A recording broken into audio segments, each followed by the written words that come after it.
I found the skeleton key under the mat where my mother always left it, the same place she'd hidden it for 30 years. And I remember thinking that was the first wrong thing, not the darkness inside, not the smell, but the key being there at all. Because my mother had been dead for 11 months and no one else knew about that hiding spot except me. The drive from Portland had taken 6 hours, and I was tired in the specific way that grief makes you tired. Not sleepy, but hollowed out, like something had been scooped from behind my ribs and the empty space just ached. I hadn't been back to the house since the funeral. My sister had offered to come with me, but I told her I needed to do it alone, which was true. But the moment I pushed open the front door and the smell hit me, dust and something older than dust, something organic and faintly sweet, I understood that alone was exactly the wrong way to do this. The lights worked. That surprised me. I'd assumed the electricity had been shut off, but the overhead bulb in the entryway flickered on and cast the same weak yellow light I remembered from childhood. The light that made everyone look slightly ill. The house was exactly as she'd left it. That was the second wrong thing. 11 months and not a single object had shifted. The reading glasses on the side table by her chair. The half-finished crossword folded back on itself. The mug with its brown ring of dried tea still sitting on the coaster. I stood in the doorway and looked at all of it and felt something I couldn't name. Something that wasn't quite grief and wasn't quite fear, but lived in the neighborhood of both. I had come to sort through her belongings, to box up what could be donated and throw away what couldn't. To do the small administrative work of erasing a life. I had a system planned. I would start in the kitchen and work room by room toward the back of the house. I would be methodical. I would not stop to read old letters or sit in her chair or do any of the things that would make it impossible to finish. I started in the kitchen. The refrigerator had been emptied at some point by my sister, I assumed.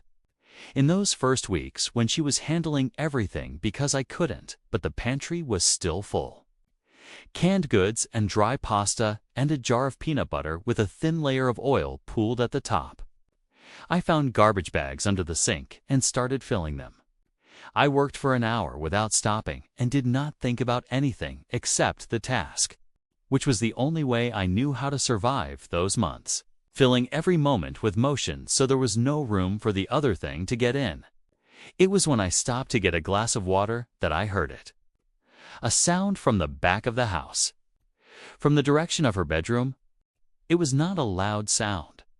It was closer to a settling, the kind of noise old houses make when the temperature changes. Except it was September and the evening was warm and the sound had a quality to it that settling does not have.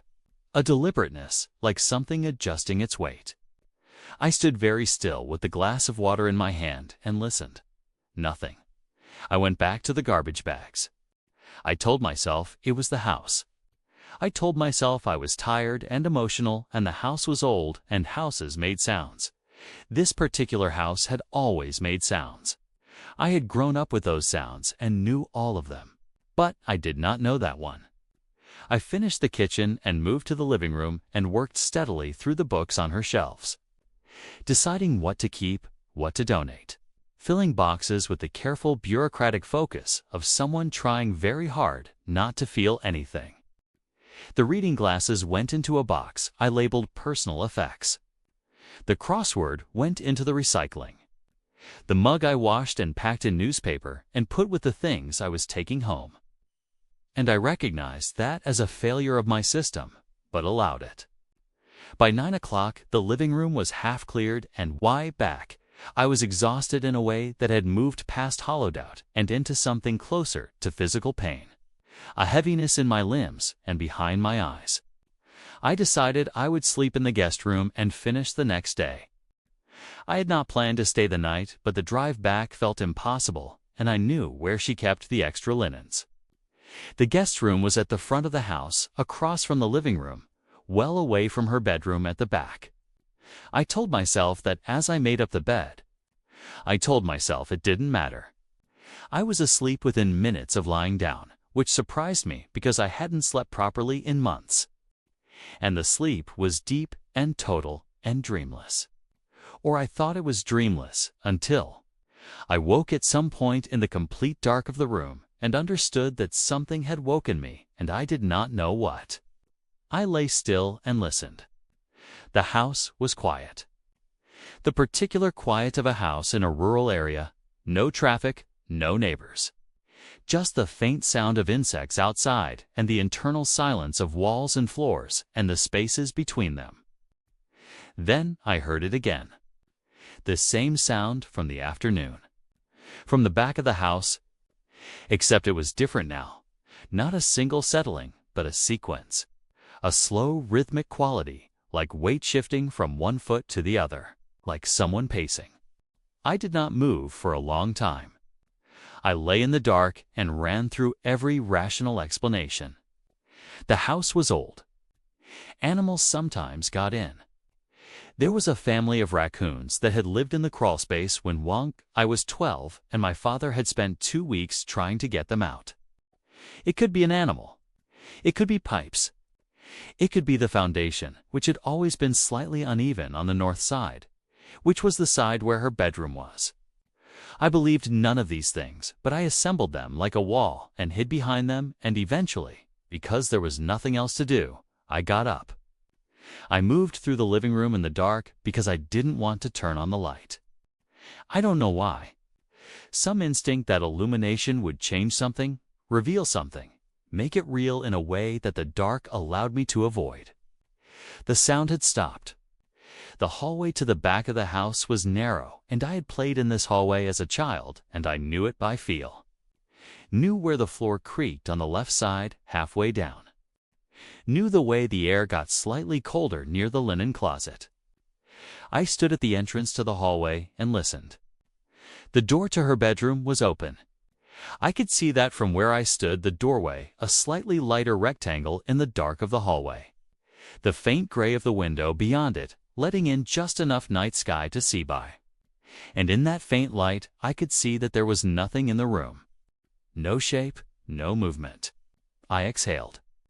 I had been holding my breath without realizing it. I started to turn back toward the guest room, and that was when I noticed the smell. The smell from when I first walked in that afternoon. The dust and the older-than-dust thing, the faint organic sweetness. It was stronger here, much stronger. And it was coming from the linen closet, which was directly to my left, and whose door was slightly ajar, in a way I was almost certain it had not been earlier. I did not open the closet. I want to be precise about what I did because it matters. I stood in the hallway in the dark with the smell filling my nose and my mouth, and I looked at the line of darkness along the edge of the closet door, and I understood two things simultaneously. The first was that something was behind that door. I cannot explain how I knew this with the certainty that I knew it. I have spent months trying to find a rational scaffold for the feeling, and I cannot. It was not intuition in any mystical sense. It was the smell and the sound and the temperature of the air and some deeper animal processing that assembled all of it into a single wordless fact. The second thing I understood was that my mother, in 30 years of living in this house, had never once left the linen closet door open. She was precise about it. She was precise about everything. The glasses on the table, the crossword folded back, the key under the mat. Everything in its place. Everything as she had left it, except for that door. I walked back to the guest room and sat on the edge of the bed with the light on until morning came. I did not hear the sound again. At first light, I went back down the hallway and opened the linen closet and found stacked sheets and towels and a shelf of medicine and a cardboard box of old photographs and nothing else. The smell was faint and fading, almost gone. Or maybe I had simply become used to it. I finished packing that day and was on the road before noon. I told my sister the trip went fine. I said the house was exactly as we remembered. Both of those things were true.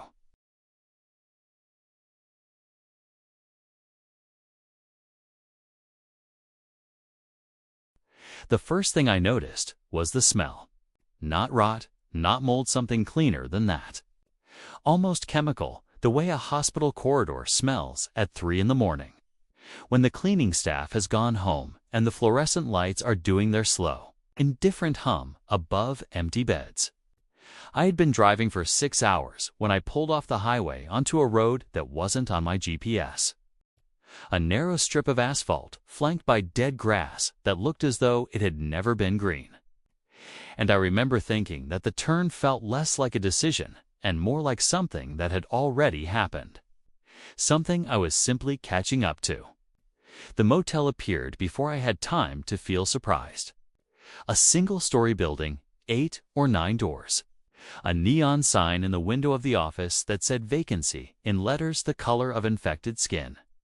I parked and sat in the car for a moment with the engine running, watching the curtain in the office window, which was moving even though I hadn't seen anyone touch it.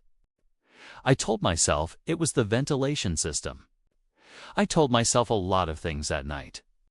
The man at the desk was somewhere between 50 and 70, with the kind of face that seemed assembled from parts that didn't quite match, small eyes set too deep, a jaw too wide for his skull, hands that were surprisingly young-looking, smooth and unscarred, resting flat on the counter like objects placed there deliberately. He gave me a key without asking for identification. "Room 6, he said, and pointed to the right without looking up from something I couldn't see below the counter. I asked how much, and he told me a number so low I almost laughed. I didn't laugh. I walked to room 6, and the door opened before I put the key in. Not swinging open, not ajar, just unsealed, as though the latch had never fully caught. And I stood there with my bag on my shoulder and my key in my hand and told myself the cleaning staff had been careless. The room smelled like the corridor of a house that has been sealed for years, not dusty. Just still, the way air goes still when nothing has moved through it in a long time. The bed was made. The television was off, but its screen reflected the room behind me in that pale gray way that dead screens do. And I could see myself standing in the doorway, looking smaller than I expected. I locked the door from the inside, both the deadbolt and the chain. And I showered in water that came out hot immediately, which struck me as strange for a place this empty. And I lay on top of the covers because I didn't want to pull them back and see whatever the sheets looked like underneath. I was asleep within minutes. I know this because of what woke me. It was a sound from the room next to mine, room 5, and it took me several seconds to understand what I was hearing. It was someone counting, low and even, in a voice I couldn't assign a gender to, starting from 1 and going up, pausing between each number with the precision of a metronome. 11, 12, 13. I lay there with my eyes open and the ceiling above me going in and out of focus as my eyes adjusted to the dark, and I thought, night shift worker, habit, nothing. But the counting didn't stop at any natural number, didn't arrive at any destination. It passed 30 and kept going. It passed 50. At 63, I sat up and pressed my ear against the wall and realized the voice was not muffled the way a voice through drywall should be. It was clear, almost intimate, as though the person was on my side of the wall. 71, 72. I turned on the lamp. The room looked exactly as I had left it. Nothing moved. The chain was still on the door. I sat on the edge of the bed and listened until the voice reached 100 and stopped. The silence that came after it was worse than the counting. I've thought about this part many times since. The silence had a texture to it, a density, as though something had been building toward that number and had now arrived. And whatever came next was a different kind of thing entirely. I did not sleep again. I sat with the lamp on and watched the window, where the curtain was doing the same thing the one in the office had been doing, a slow, rhythmic movement with no source, a breathing almost. At 5:30, I decided to leave. I picked up my bag, unhooked the chain, turned the deadbolt. The door didn't open. I don't mean it was stuck or jammed. I mean the handle turned completely and the bolt retracted and the door simply did not move, as though something on the other side was holding it flat against the frame with a pressure too even and too total to be human hands. I stood there pulling for what I would estimate was 40 seconds, which is longer than it sounds, and then I stopped and went to the window instead. The curtain was made of the kind of thick blackout material they use in cheap motels, and when I pulled it aside, the window was not dark outside because the sun was beginning to come up. But what I saw through the glass stopped me so completely, I let the curtain fall back before I had fully processed it. I stood in the center of the room and made myself go back to the window and look again. There was a man standing in the parking lot directly in front of my car, facing the room. Not facing the building, facing the room. Positioned with a geometric exactness that meant he was looking at this specific window, this specific curtain. He was standing with his arms at his sides and his head slightly tilted, and even from this distance, through glass in early light, I could see that he was not blinking. I am not using that as a figure of speech. I watched him for nearly 2 minutes and he did not blink. He was the man from the front desk. Except that couldn't be right because the proportions were different. The height was wrong. And his hands, I could see his hands even from there were not the smooth young hands of the man at the counter. These were old hands, ancient, the hands of something that had been working at the same task for longer than I could measure. I went back to the door. I pulled the handle again, and this time it opened immediately, so easily that I stumbled backward a step. The walkway outside was empty. My car was parked where I had left it, alone in the lot, no one standing in front of it. I walked to the office without looking at the other doors, without looking at room 5. Without looking at anything except the path directly in front of me. The desk was empty. The vacancy sign was off. On the counter there was my key, room 6, sitting by itself. Even though I had taken it with me to the room and I still had it in my hand, I put mine down beside it. I didn't leave a note. I have looked for that motel on every map I know how to use. I have driven that highway 3 times since then, taking every exit within 30 miles of where I remember turning off. I have not found the road. I have not found the building. What I have found, and this is the part that I return to in the particular dark of 4 in the morning, when the mind goes where it shouldn't, I have found. In my bag, beneath everything, pressed flat against the inner lining as though it had always been there, a room key, not the one I left on the counter. Different holder, heavier, the kind cut from actual metal rather than stamped. The number on it is not 6. I have not yet made myself look up what number it is.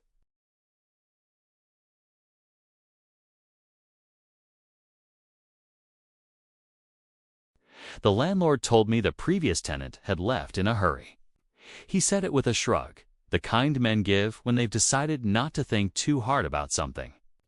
The apartment was cheap, the walls were clean, and the light through the kitchen window hit the floor in a long yellow stripe that made the place feel almost warm.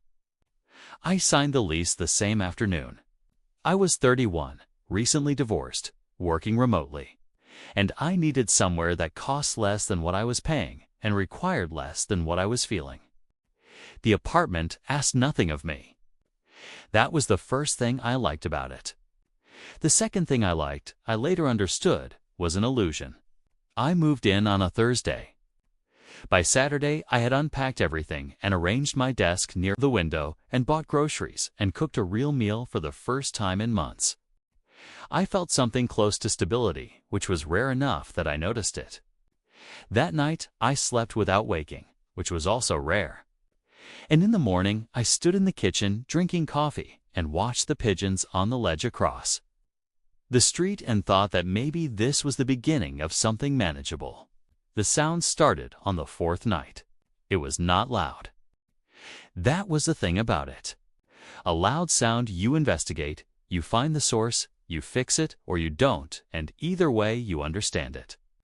This was not loud. It was a sound just below the threshold of certainty, the kind that makes you stop and hold your breath and wait. And then it stops too, and you decide you imagined it. It was rhythmic. Not mechanical, not the pipes, not the radiator. Rhythmic, the way breathing is rhythmic, or rocking, or someone pacing a short distance back and forth. It came from the wall beside my bed, the wall that separated my apartment from the one next door, which the landlord had told me was empty and had been for several months. I pressed my ear against the plaster. The sound stopped. I lay back down. It started again. I told myself it was the building settling.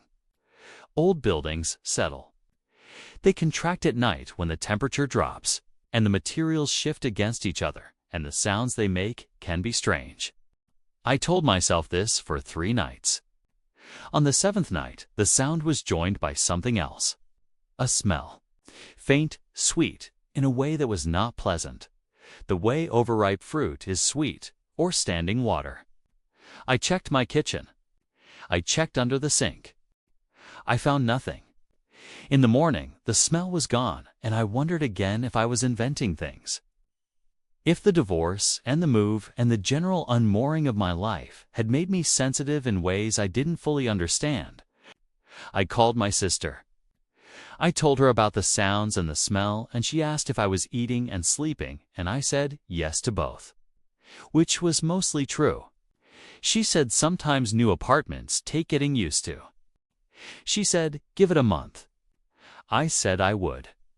I did not give it a month. On the 9th night, I woke at 2 in the morning to a sound that was not ambiguous. It was a knock. One knock, deliberate, from the other side of the bedroom wall. I sat up. My heart was doing something irregular. I waited. Silence. 1 minute. 2. Then, slowly, the rhythmic sound again, low and steady, like something patient. I got up and turned on every light in the apartment, and sat on the couch with my back against the far wall and did not sleep again until daylight. In the morning, I went to the landlord's office on the ground floor. He was a heavy-set man with a gray mustache and the manner of someone who had long ago decided that most problems were not his problems. I told him about the sounds. He said the building was old. I told him about the smell. He said it was probably the drains. I asked him directly who had lived in the apartment next door and why they had left. He looked at me for a moment with an expression I couldn't read. Something between irritation and something else, something more careful.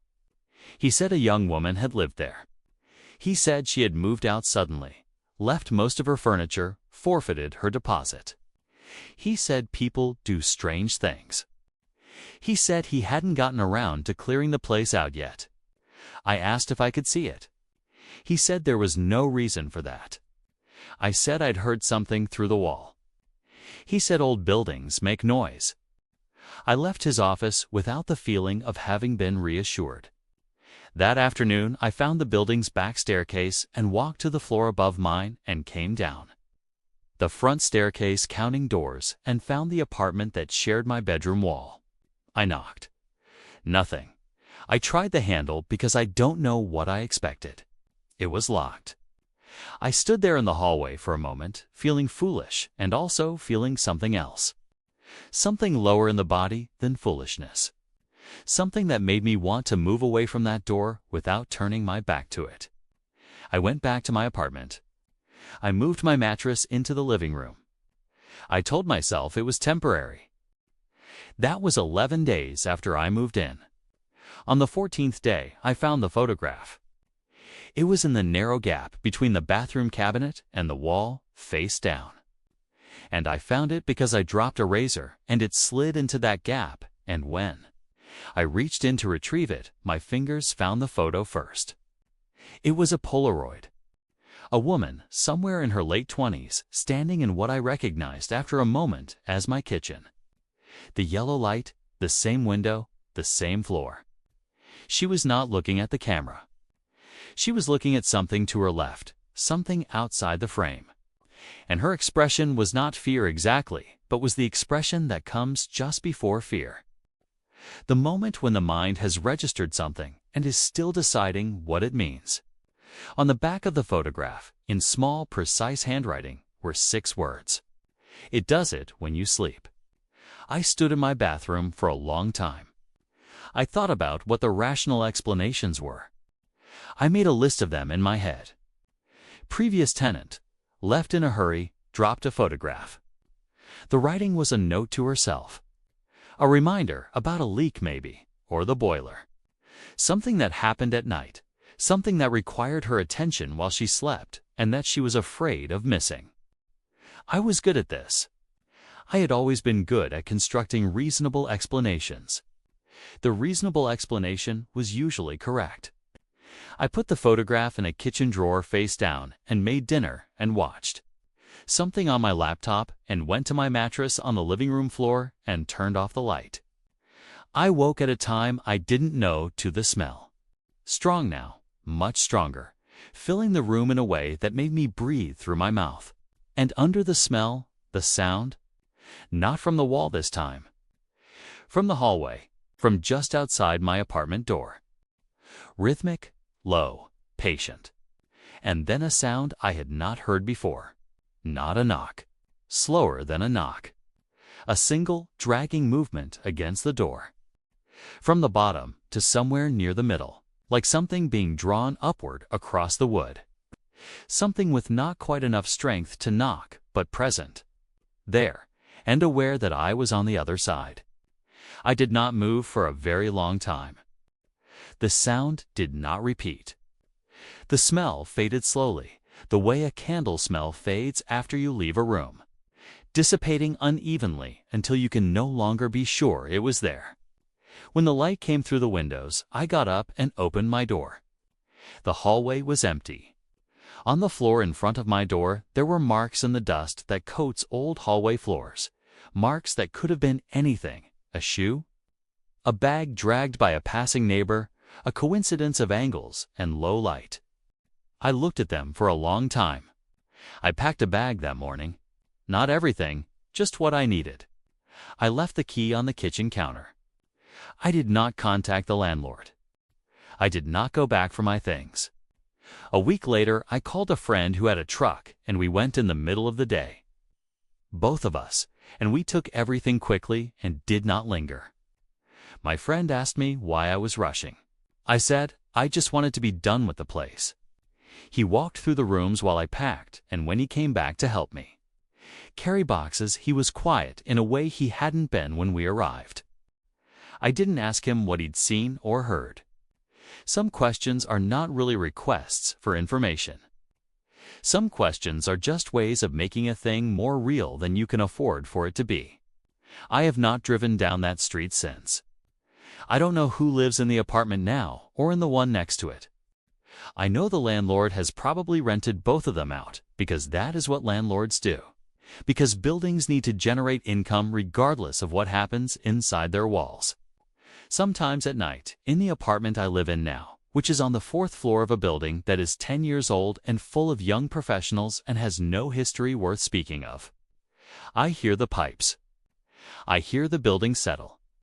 I hear the particular silence that comes at 2 in the morning in a city that has mostly gone to sleep. And I keep the lights off, and I stay still, and I remind myself that I am reasonable, that I have always been reasonable, and that reasonable people do not lie in the dark waiting for a sound they heard once and have not heard since and hope, with a fervency that feels like prayer that they will not hear it again.